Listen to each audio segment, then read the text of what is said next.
న్యాయాధిపతులు 20వ అధ్యాయం.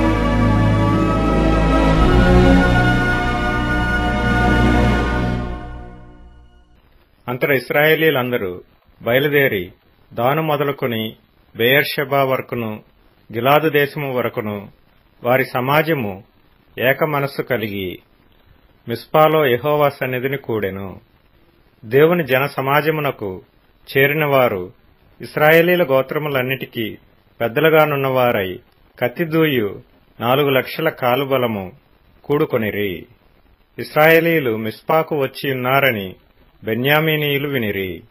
ఇశ్రాయేలీలు ఈ చెడుతనము ఎట్లు చేయబడెనో అది చెప్పుడని అడుగగా, చంపబడిన స్త్రీ పెనిమిటి అయిన లేవీయుడు ఉత్తరమిచ్చినదేమనగా, బెన్యామీనీయుల గిబియాలో రాత్రి బస చేయుటకై నేనును నా ఉపపత్నియు వచ్చి ఉండగా, గిబియా వారు నా మీదికి లేచి రాత్రి నేనున్న ఇల్లు చుట్టుకొని నన్ను చంపతలచి నా ఉపపత్నిని బలవంతము చేయగా ఆమె చనిపోయెను.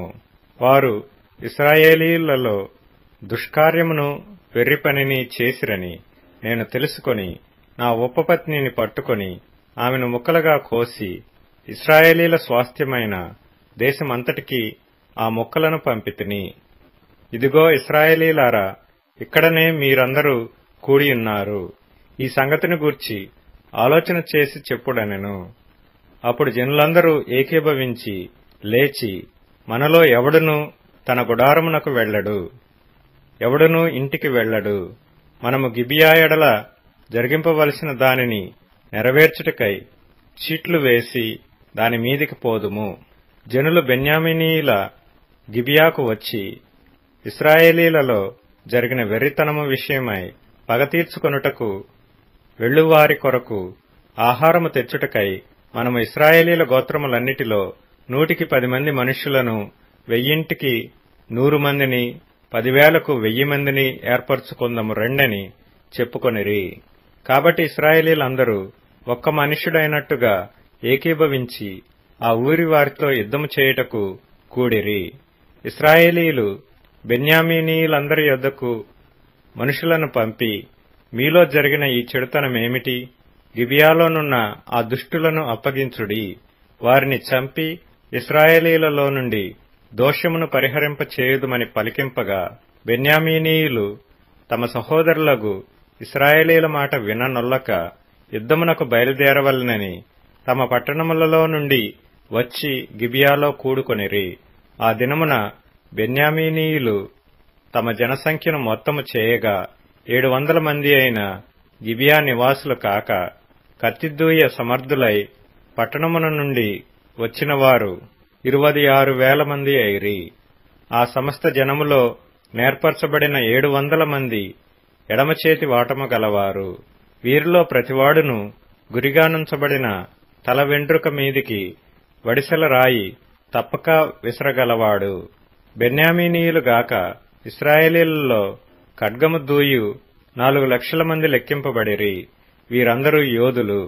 వీరు లేచి బేతెలకు పోయి ఇశ్రాయేలీలు బెన్యామీనీయులతో చేయవలసిన యుద్ధమునకు మాలో ఎవరు ముందుగా వెళ్లవలెనని దేవుని యొద్ద మనవి చేసినప్పుడు, యెహోవా యూదా వంశస్థులు ముందుగా వెళ్లవలెనని సెలవిచ్చెను.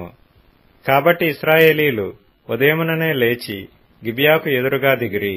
ఇశ్రాయేలీలు బెన్యామీనీయులతో యుద్ధము చేయ బయలుదేరినప్పుడు ఇశ్రాయేలీలు గిబియా మీద పడుటకు యుద్ధ పంక్తులు తీర్చగా, బెన్యామీనీయులు గిబియాలో నుండి బయటికి వచ్చి ఆ దినమున ఇశ్రాయేలీలలో 22,000 మందిని నేలకూర్చిరి. అయితే ఇశ్రాయేలీలు ధైర్యము తెచ్చుకొని తాము మొదట ఎక్కడ యుద్ధ పంక్తి తీర్చిరో ఆ చోటనే మరలా యుద్ధము జరగవలెనని తమను తాము యుద్ధ పంక్తులుగా తీర్చుకొనిరి.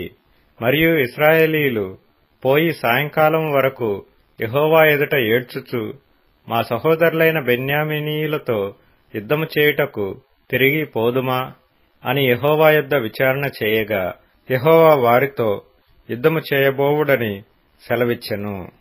కాబట్టి ఇశ్రాయేలీలు 2వ దినమున బెన్యామీనీయులతో యుద్ధము చేయరాగా, ఆ 2వ దినమున బెన్యామీనీయులు వారిని ఎదుర్కొనుటకు గిబియాలో నుండి బయలుదేరి వచ్చి ఇశ్రాయేలీలలో 18,000 మందిని నేలగూల్చి సంహరించిరి. వీరందరూ కత్తి దూయివారు. అప్పుడు ఇశ్రాయేలీలందరును జనులందరూ పోయి బేతేలును ప్రవేశించి ఏడ్చుచు సాయంకాలము వరకు అక్కడ యెహోవా సన్నిధిని కూర్చుండుచు ఉపవాసముండి దహన బలులను సమాధాన బలులను యెహోవా సన్నిధిని అర్పించిరి. ఆ దినములలో యెహోవా నిబంధన మందసము అక్కడనే యుండెను. అహరోను మనుమడును ఎలియాజరు కుమారుడునైన ఫీనెహాసు ఆ దినములలో దాని ఎదుట నిలుచువాడు. ఇశ్రాయేలీలు మరలా మా సహోదరులైన బెన్యామీనీయులతో యుద్ధమునకు పోదుమా మానుదమా అని యెహోవా యొద్ద విచారణ చేయగా, యెహోవా, వెళ్ళుడి, రేపు నీ చేతికి వారిని అప్పగించెదనని సెలవిచ్చెను. అప్పుడు ఇశ్రాయేలీలు గిబియా చుట్టూ మాటుగాండ్రను పెట్టిరి. 3వ దినమున ఇశ్రాయేలీలు బెన్యామీనీయులతో యుద్ధమునకు పోయి మునుపటి వలె గిబియా వారితో యుద్ధము చేయుటకు సిద్ధపడగా, బెన్యామీనీయులు వారిని ఎదుర్కొనుటకు బయలుదేరి పట్టణములో నుండి తొలగి వచ్చి మునుపటి వలె ఇశ్రాయేలీలలో గాయపరచబడిన వారిని ఇంచుమించు 30 మంది మనుషులను రాజమార్గములలో చంపుచూ వచ్చిరి. ఆ మార్గములలో ఒకటి బేతెలుకును ఒకటి పొలములోనున్న గిబియాకును పోవుచున్నవి. బెన్యామీనీయులు మునుపటి వలె వారు మన ఎదుట నిలవలేక కొట్టబడి ఉన్నారని అనుకొనిరి. గాని ఇశ్రాయేలీలు మనము పారిపోయి వారిని పట్టణములో నుండి రాజమార్గములలోనికి రాజేయుదము రండని చెప్పుకొని ఇండిరి. ఇశ్రాయేలీలందరూ తమ చోట నుండి లేచి బయల్తామారులో తమను తాము యుద్ధమునకు సిద్ధపరచుకొనబోగా, ఇశ్రాయేలీల మాటుగాండ్రును తమ చోటు నుండి గిబియా బట్టబయటి మార్గమునకు త్వరగా వచ్చిరి. అప్పుడు ఇశ్రాయేలీలందరిలో నుండి ఏర్పరచబడిన 10,000 మంది గిబియాకు ఎదురుగా వచ్చినందున కఠిన యుద్ధము జరిగెను. అయితే తమకు అపాయము తటస్థమైనదని బెన్యామీనీయులకు తెలియలేదు. అప్పుడు యెహోవా ఇశ్రాయేలీల చేత బెన్యామీనీయులను హతము చేయించెను. ఆ దినమున ఇశ్రాయేలీలు బెన్యామీనీయులలో 25,100 మంది మనుషులను చంపిరి. వీరందరూ కత్తిదూయివారు. బెన్యామీనీయులు జరుగుదాన్ని చూచి తమకు అపజయము కలిగినదని తెలుసుకొనిరి. ఇశ్రాయేలీలు తాము గిబియా మీద పెట్టిన మాటుగాండ్రను నమ్మి బెన్యామీనీయులకు స్థలమిచ్చిరి. మాటునున్నవారు త్వరపడి గిబియాలో చొరబడి కత్తివాతను ఆ పట్టణములోని వారినందరినీ హతము చేసిరి. ఇశ్రాయేలీలకును మాటుగాండ్రకును నిర్ణయమైన సంకేతం ఒకటి ఉండెను. అదేదనగా, వారు పట్టణములో నుండి పొగ గొప్ప మేఘము వలె లేచునట్లు చేయుటయే. ఇశ్రాయేలీలు యుద్ధము నుండి వెనక తీసి తిరిగినప్పుడు బెన్యామీనీయులు, వీరు మొదటి యుద్ధములో అపజయమొందినట్లు మన చేత ఓడిపోవుదురు గదా అనుకొని చంపనారంభించి ఇశ్రాయేలీలలో ఇంచుమించు 30 మంది మనుషులను హతము చేసిరి. అయితే పట్టణము నుండి ఆకాశము తట్టు స్తంభ రూపముగా పొగ పైకి లేవనారంభింపగా బెన్యామీనీయులు వెనుక తట్టు తిరిగి చూచిరి. అప్పుడు ఆ పట్టణమంతయు ధూమమయమై ఆకాశమునకెక్కుచుండెను.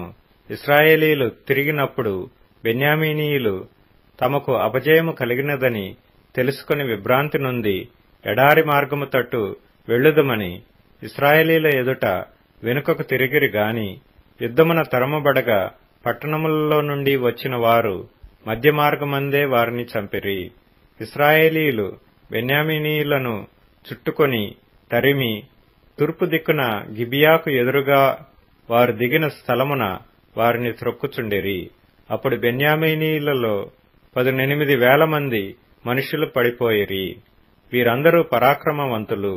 అప్పుడు మిగిలిన వారు తిరిగి ఎడారిలోనున్న రిమ్మోను బండకు పారిపోగా, వారు రాజమార్గములలో చెదిరియున్న 5,000 మంది మనుషులను చీలదీసి గిదోము వరకు వారిని వెంటాడి తరిమి వారిలో 2,000 మందిని చంపిరి. ఆ దినమున బెన్యామీనీయులలో పడిపోయిన వారందరూ కత్తిదూయు 25,000 మంది. వీరందరూ పరాక్రమవంతులు. 600 మంది తిరిగి ఎడారిలోనున్న రిమ్మోను కొండకు పారిపోయి రిమ్మోను కొండ మీద 4 నెలలు నివసించిరి. మరియు ఇశ్రాయేలీలు బెన్యామీనీయుల మీదికి తిరిగి వచ్చి పట్టణవాసులనేమి పశువులనేమి దొరికిన సమస్తమును కత్తివాత హతము చేసిరి. ఇదియు కాక వారు తాము పట్టుకొనిన పట్టణములన్నిటినీ అగ్నిచేత కాల్చివేసిరి.